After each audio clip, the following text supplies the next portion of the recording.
திருப்பதியில் அந்த காலத்தில் ராமானுஜர் வாழ்ந்த காலத்தில் இந்த பிரம்மோத்சவம் திருவிழா இதெல்லாம் நடக்கணும்னா என்ன பண்ணாங்களாம், பெருமாளை பாதுகாப்பாக ஒரு பல்லக்கில் எழுந்தருளை பண்ணி மேலே திருப்பதியிலேருந்து திருச்சானூருக்கு அழைச்சிட்டு வந்துடுவாங்களாம். திருச்சானூரில் 9 நாள் பெருமாளை எழுந்தருளை பண்ணி அங்கே 9 நாள் உற்சவம், தீர்த்தவாரி, தேரோட்டம் எல்லாம் பண்ணி மறுபடியும் பெருமாளை மலைக்கு அழைத்து செல்வார்களாம். இதை பார்த்து கண்ணீர் விட்டாராம் ராமானுஜர். ஐயோ, பெருமாளை போய் இப்படி மலையிலேருந்து கீழே இறக்கலாமா, திரும்ப மேலே அழைத்து செல்லலாமா, பெருமாளுக்கு எவ்வளோ வலிக்கும், ஏன் இப்படி கஷ்டப்படுத்தணும்னு கேட்டார். அவங்க சொன்னாங்க, நாங்கள் கஷ்டப்படுத்தலை, மலைக்கு மேலே எப்படி உற்சவம் பண்ண முடியும்னு கேட்டாங்க.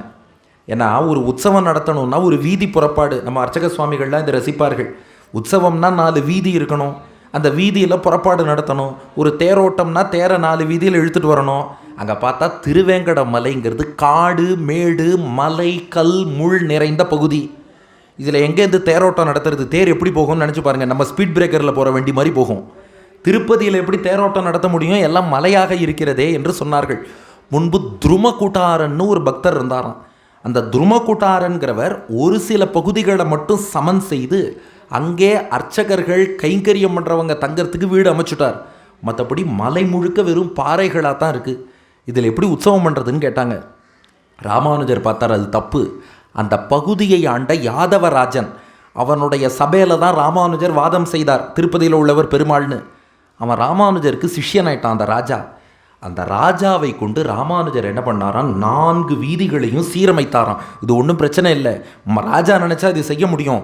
4 வீதிகளையும் சீரமைத்து இதுக்காக பெருமாளை கீழே திருப்பதி வரைக்கும்லாம் அழைச்சின்னு போகக்கூடாது.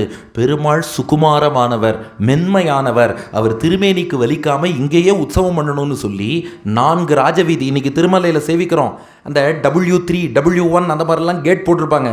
அதை சுற்றி 4 வீதி இன்றைக்கி பார்க்குறோமே, அது யாரோ அமைச்சதில்லை, நம்ம ராமானுஜர் அமைத்த வீதிகள்.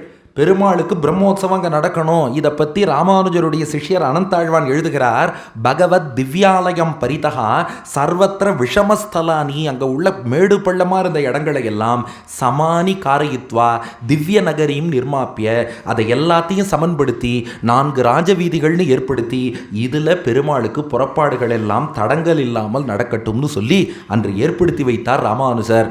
அவர் ஏற்படுத்தியதால் தான் இன்றைக்கும் புரட்டாசி பிரம்மோத்சவம்னு சேவிக்கிறோம். பெருமாள் இந்த வீதி புறப்பாடு, கோலாட்டம் ஆடுகிறார்கள், எல்லாம் பார்க்கிறோமே. அந்த இடம் என்பது ராமானுஜர் அமைத்து கொடுத்தது. அது கல்லும் மேடுமாக, காடும் மலையுமாக, கரடு முரடாக, மேடு பள்ளமாக இருந்த இடம். அதை 4 வீதிகளாக ராஜவீதியாக அமைத்து கொடுத்தவர் ராமானுஜர்.